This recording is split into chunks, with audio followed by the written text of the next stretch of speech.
everybody, welcome back to Rapids Europe. Delighted to be joined, not just to build up to the last game of the MLS Is Back tournament, to also talk about his career, time covering the Rapids, etc. Richard Fleming from Altitude Sports. Richard, it's a pleasure to join us on this, well, I was going to say Tuesday evening, but for you it's very much morning time. It is early. It's early, yeah. You said earlier, I look fresh-faced. It must be the soft lighting. Richard, you're almost imported now into Colorado for quite a considerable amount of time. I have to say now it's great. I'm obviously biased because I've picked the team based upon my support for the Broncos, but being able to see people from the UK and around Europe actually be part of the team or the organization or the media is fantastic to see.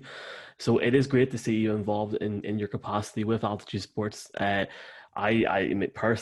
love watching Altitude if I'm over in Denver or over the internet, because you obviously got Vic, you've got all those lads on it as well. So I definitely enjoy it. But I'd be interested just really quickly, first of all, Richard, and for the people that are watching in Europe that mightn't actually see the Altitude coverage of maybe pre-game and post-game. I know you've got a history with Arsenal, but in terms of getting like how did the guy from England end up in Colorado? That's what I wanted to. Um, I was at the BBC for many years, and I covered Major League Soccer. I did three MLS Cups: 2004, 2005, 2006, and so I'd kind of I'd tracked the league from not from the very beginning, but certainly early on, and I'd kind of monitored it and followed it and saw the ups and downs, and obviously the arrival of Beckham and the effect that had. And then the BBC relocated from London to Salford, just outside Manchester, and that was a time when I thought, well, do I dip my toe into the freelance world? So I then went freelance, and I was doing tennis and snooker and obviously working with Arsenal TV, and there was a connection there, clearly, obviously with the Kroenke connection with Colorado, and I put the feelers out, kind of more out of hope than anything else, to see, well, because I know Arlo White, I knew him very well, or know him very well, having worked with him at the BBC, Ross Fletcher, who at that time was Seattle, Luke Wileman, who's in Toronto, Callum Williams, who was at Sporting KC, now in Minnesota. So there was this small group of former BBC guys that had ventured this side of the pond. And so I put the feelers out, thinking nothing was going to come of it. I mean, there was an element of probably ego of, does anybody want me? Am I needed? Have I got the skill set that would qualify for me for this? And then I had a call from the then press officer, communications guy from the Rapids, a guy called David Lindholm. And he said, our president's going to be at the Emirates in a few weeks, and he'd like to meet you. I thought, oh, it was almost a case of almost calling my bluff. I'm like, oh, yeah, no, I'd love, yeah, absolutely. So I went along to this meeting at the Emirates, and, a place I'd been to a number of times.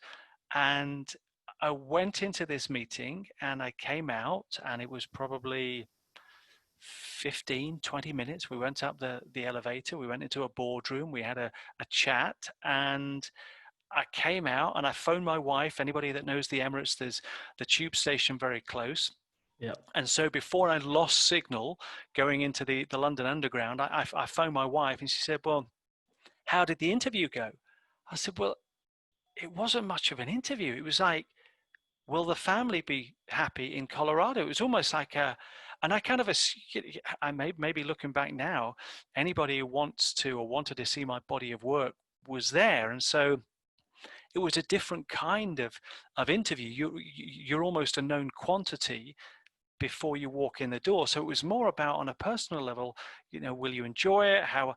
And so that was October of 2012, and then fast forward to 2013, and there I was in Colorado, and people say, how many times have you been to Colorado? I said, this is the first time. I've never been to Colorado in my life, and so that was it. I'm now into my 8th season. We didn't expect the 8th season to be as it is, but just a fantastic place, fantastic people. The pace of life is wonderful. The scenery is fantastic. There's every season, and there's a defined season, whether it's autumn or winter, or the spring or summer, and just a wonderful place to be. I have to agree. It's one place that I want to go to now more than ever because I can't get in. I would love to be over there at the minute, even going for a walk or something. This Yeah. is a really small, it's just off topic for 1 second. It's a really small world to an extent. My dad's a big Arsenal fan, and I remember, I might be wrong, Richard, correct me if I'm wrong. There was a channel on Sky for Arsenal TV at that point. Hmm. Like, was that the one you were on, or Yeah. did you work on there? Yeah. So I I, was I on knew, there. yeah, I knew I recognized you in a sense because he had it on every evening, like the phone-in show and stuff. And Yeah, so I was working with the likes of Kenny Sansom and David Hillier, Charlie George, who was obviously a legendary player with Arsenal. So that was great. I mean, it was wonderful, and that was kind of my first foray into television. And as my wife will say, I was a radio guy through and through. I started in newspapers, and then I loved the immediacy and the just that close connection that radio brought you.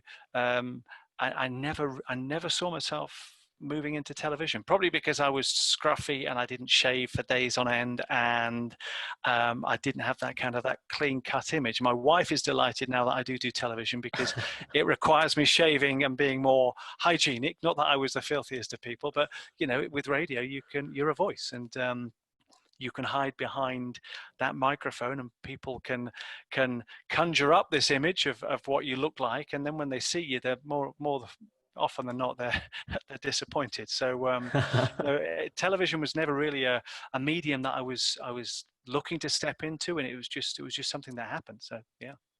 And as somebody that actually went to university in Manchester and lived beside Salford at Waste for a year, I think you made the right choice going to Colorado, Richard. Well, people say to me, why didn't you go from London to? Wow, it was uprooting the family, and they say you've moved to Colorado.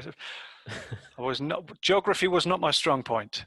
London to Salford or London to Colorado, but just the timing.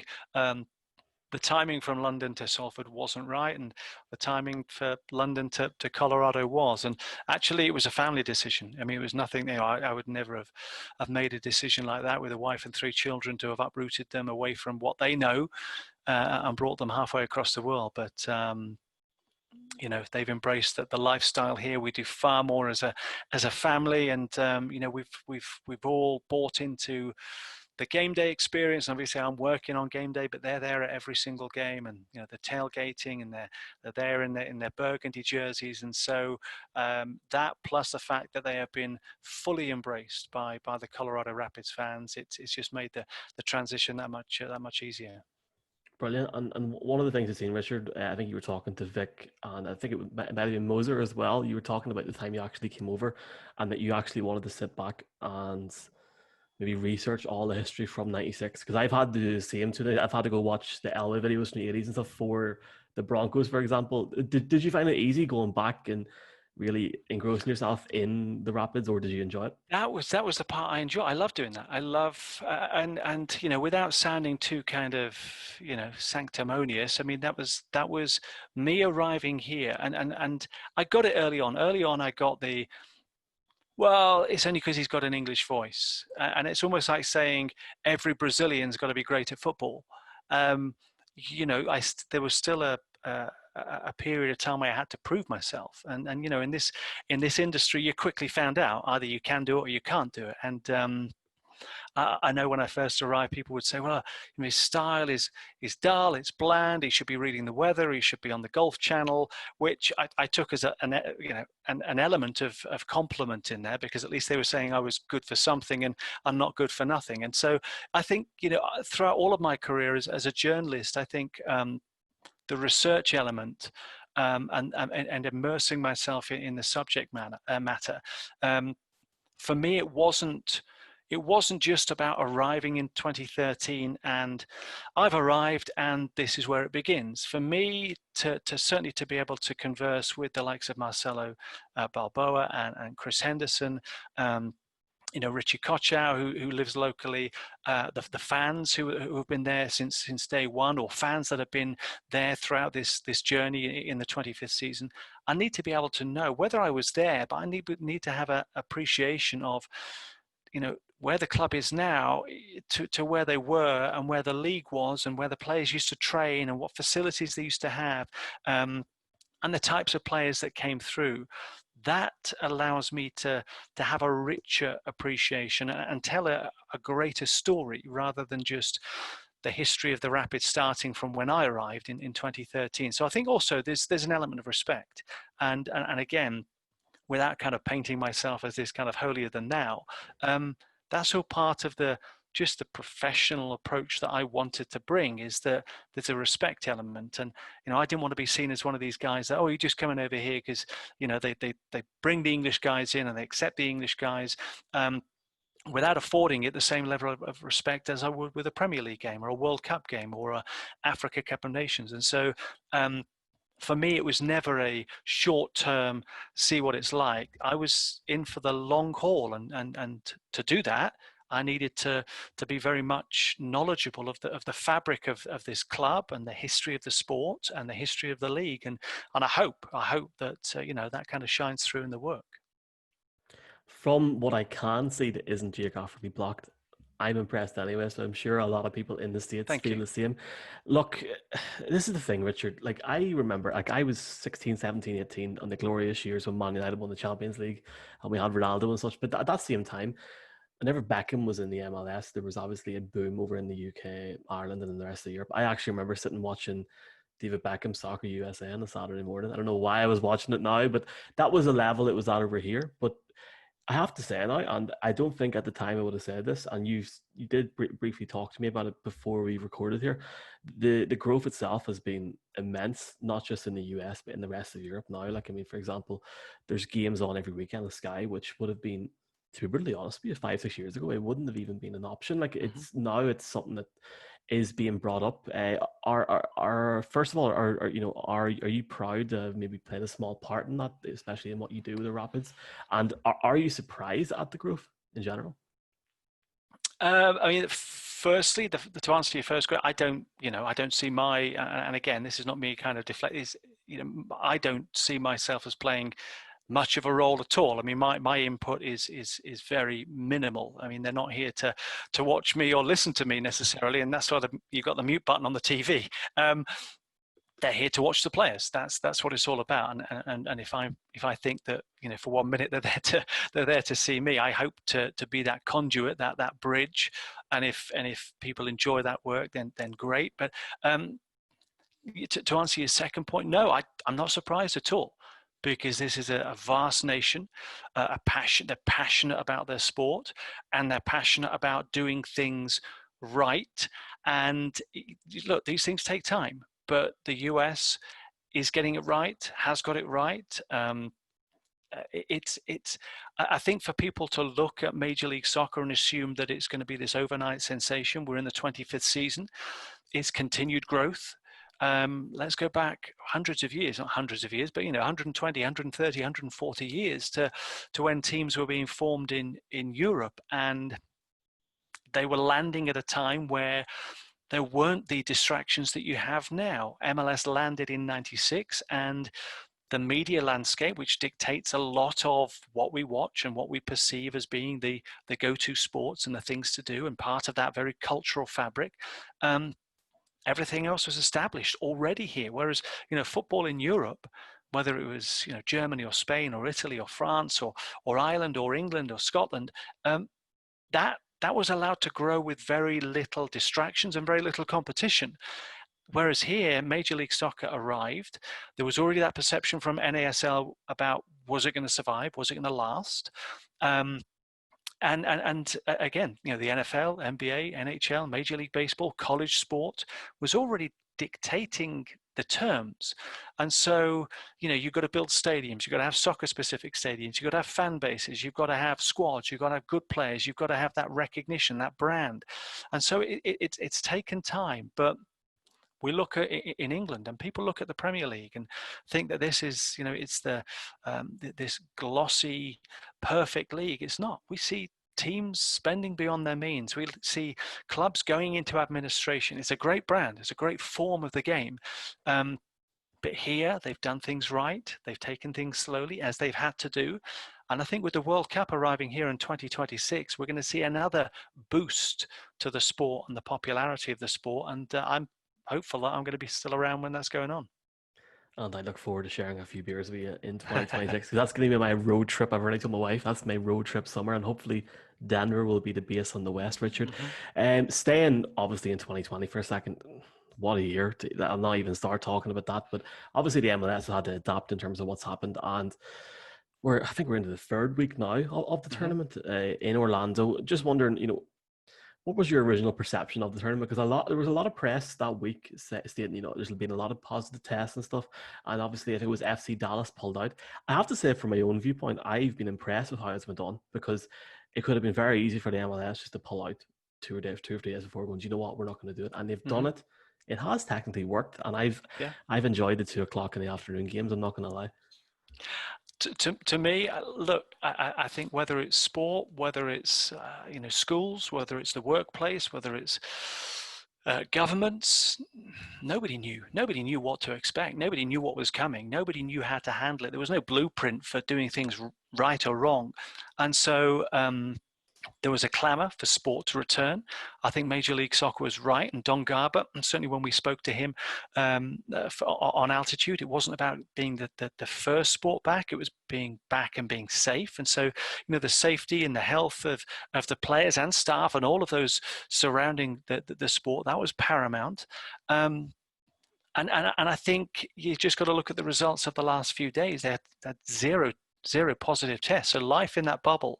And I said early on, when Dallas and obviously sadly Nashville were both withdrawn, it was always a case of did they catch inside the bubble? Did they bring it from outside? And as time progresses and that lockdown and that quarantine and that sterile atmosphere kicks in, are we going to see a severe drop in numbers as that bubble kind of kicks in? And that's exactly what we've seen. Has it been ideal? Well, look, we haven't got the fans. There's no fans, but that's the same with the Premier League, with the German Bundesliga. But it's sport and it's back, and we've seen some great games, and we've seen some controversy, and we've seen plenty of goals. It's sport, and we've been doing radio. Obviously, it's been on national television, so we've been doing radio, and part of what I've enjoyed is actually the different sound, the sound of the players, the sound of the coaches, just chatting back and forth. This is just a year that we'll probably look back on.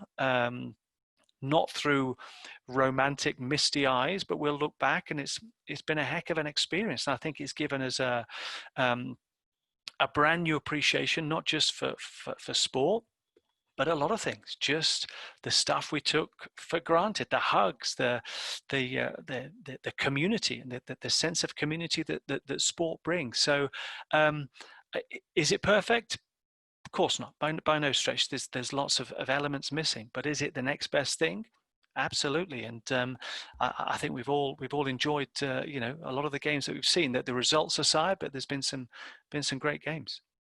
Spot on, and I've enjoyed it, and I have to say I know a number of my friends, sorry, that wouldn't usually watch MLS are watching it now, and they are enjoying it. So at least outside of the US, it is going to grow. Maybe it's small, Yeah. but it's still a bit of growth there as well. Look, let's talk about the Rapids. I've told you off camera, Richard, I'm struggling with this time difference, but let's ignore the first game. You're obviously talking about being on Altitude Sports Radio. You must have been buzzing at halftime last Friday night. Yeah, I mean that's they got off to a great start. They kind of allowed Sporting KC back into the game. I mean, obviously the first game, yeah, they looked flat. They looked flat in that first game. They looked kind of the energy levels didn't seem to be there for whatever reason, and obviously the conditions played a huge part. That second game, I did a preview show yesterday for Altitude Television with Alan Gordon, and part of what we were talking about is. When you're still talking about the referee 3 days after the game, it's a bad sign. It's not a good sign. And referees, and I took a referee's course many moons ago, and it was you were kind of instructed to almost be like that child in Victorian times. You were seen but not heard. And when we talk about the referee, when the referee becomes part of the story. Then clearly there's something wrong. So it was just one of those games where you stepped away from it and you thought, what have I just seen? What have we just witnessed? There were, video review. There was controversy, both ends of the field. There were 5 goals. There were 2 red cards. There were just moments of madness, and not just from the players, but the referee as well. You just wondered what was going on. And I look back to that Jack Price incident. I have no qualms about the Danny Wilson, none at all. I also think that Nicolas Benezet may have got away with one, and we've seen those given. Hand to face, you're walking the fine line there and asking the referee to make a decision. My big concern still, 4 days on, was the Jack Price, and I think the referee could have handled it far better. It's a little word in the ear of Jack Price. You've already gone down a man. Don't be silly, Jack. Walk away. Let's not have a conversation like this again. But instead, he sent off a second player, and it's pretty much ruined the game. So, you will look back on that as a case of what if. But the Rapids now need to go into Wednesday's game. There is a very slim chance of them progressing. But I think more than anything, it's about getting 3 points for the regular season. If they get 3 points and still return home, that's 3 points that'll go into the pot. That puts them on 9 points from 5 games, and that's still a relatively healthy return for the start of the season. But I think that if they do go out, it may be a case of what if, a slow start from the first game, and then all of the chaos from game 2. I have to say, I really enjoyed the first 20, 25 minutes in game 2. The tempo was a lot better, and it was very easy on the eye to actually watch. Completely agree with what you're saying about Jack Price. For me, it wasn't a red. I asked my friend, who's a referee over here, granted it's Gaelic football, so a bit more rough, and he said I wouldn't have given a red flag any day of the week. So look, we'll see what happens, and hopefully the referee doesn't bite us tomorrow night. You can see folks above here on the recording, the game is tomorrow night at 3:30 a.m. in the UK and Ireland, or 4:30 in Europe. Richard, you have to think of us if we're watching that tomorrow night. I'll say this, Richard, what would you, if you had to sell this game to somebody trying to get up at 3:30 in the morning tomorrow, or on Thursday morning, how would you sell it to them? This particular game, the Rapids in Minnesota. Yes. Look, I mean, it's a chance to see live sport. It's a chance to see live football, and this is. It's an exciting brand, and actually you speak to a lot of the European players that come over that have never played, and they will tell you, my perception was absolutely wrong. It was wrong about the sport. There are players in this league that wouldn't look out of place, certainly in the Championship, maybe even the Premier League. We look at Miguel Almiron as a perfect example, in obviously at Newcastle, and although he wasn't raised in MLS, you look at Christian Pulisic as an American player. So I think there is and they have a phrase over here, the Euro snobs. There are those that won't even consider Major League Soccer because it's not European. It's not Real Madrid. It's not Bayern Munich. It's not Juventus. It's not Manchester United. And yet the growth here, the quality, the standard, it's getting better. The players are getting younger. It used to have this tag of being a retirement league, and I don't think that was completely unfair, but I think that's not been the case for 4, 5, 6 years now. And the quality is very much there. And I think what you have here with Major League Soccer is, and I often say to them, what would you say is the style? What is the American style? And I think it's such a cosmopolitan league. A lot of South Americans, a lot of Central Americans, more and more Europeans, and obviously North Americans as well. There is a real blend of the aggressive approach that you may get from some of the Europeans. You've got that flair that you'll get from the South Americans. You'll just get that style and swagger that you'll get from some of the Central Europeans. And so there's a real mix. And obviously there's a smattering of names that people within Europe will recognize. And I think if I was to say, why Major League Soccer, I would give Atlanta as a good example. This is where Atlanta, when they started, they didn't go the route of LA Galaxy and go for a marquee player. They said, look, if we build it, they will come. If we create a good product, people will be attracted to the good product. And that's exactly what they did. And what happened was the likes of Joseph Martinez and Miguel Almiron became household names, not because they were before, but because the product was easy on the eye and people enjoyed it. And so I think, Major League Soccer is here. And the other thing that people point out is, well, the Americans call it soccer. And one of my American friends who used to live in England would say, well, yeah, but what is that program on a Saturday morning on Sky? Did they not call it Soccer AM? So it's an easy stick with which to beat the American fans with, but they're every bit as passionate. And I tell you what, the reason for me, coming back to one of the earlier questions, the reason I felt the need to get up to speed on the league and the sport is because they consume football more than I do. They will be up early on a Saturday. They'll be watching the Premier League. They'll be watching the Bundesliga. They'll be watching Champions League, the Mexican League later in the day. And Major League Soccer, they love their sport. They're passionate. They're knowledgeable. And look, the Rapids are a team, a young team, an energetic team. And I think there'll be a few sparks flying in this game on Thursday morning, your time. And obviously, you have Danny Wilson and Jack Price out, but it'll be good to see the youth play. Just finally, Richard, and I will let you go after this, don't worry. Could be the last game for a while. Now, I obviously want us to, I'm being positive, optimistic. I would love to see it come back very quickly. Do you think it could be the last game for a while, or do you think we could be playing in the field in Nebraska in 2 months' time again, Well, all over yeah, again? yeah. I mean, they're talking about September. That was kind of thrown around. I don't know. At the weekend, we had NFL players suggesting that for the NFL to return, things have got to be safer for players. And I think these were conversations that were being had a few weeks back, and we have seen let's be absolutely honest, we've seen spikes across the country here in the USA with COVID-19, and so it's one of those. Look, do we want to? Of course, we want to be back as soon as possible. The MLS Is Back tournament goes on until the 11th of August. The expectation was that maybe a few weeks and then back in September, but those are conversations that were had before these latest spikes. So I think what we want and what is realistic and what is sensible is a constantly kind of moving object. And so I think those discussions will be had, I imagine, in the next few weeks. As to, again, it'll come back to the priority. When is it safe? Is it safe to come back? We've already talked about life in the bubble. It's very safe in that bubble now in Orlando. What's it like in New York State? What's it like in Texas? What's it like in Tennessee? Obviously, two of the teams that were withdrawn in Dallas and Nashville. We saw at the weekend the Toronto Blue Jays baseball team have been told you can't play in Toronto. So what does that mean for Toronto FC? Do they have to play in upstate New York? Do Vancouver, if it's a Canada-wide, do Vancouver and Montreal have to play south of the border? So I think just things are still changing. Things are still moving. We're not at the end of this dark tunnel yet, and so we'd love to see MLS is back as an element of normality with maybe a smattering of fans in the stadiums, but it has to be safe. It has to be safe for the fans, has to be safe for the players.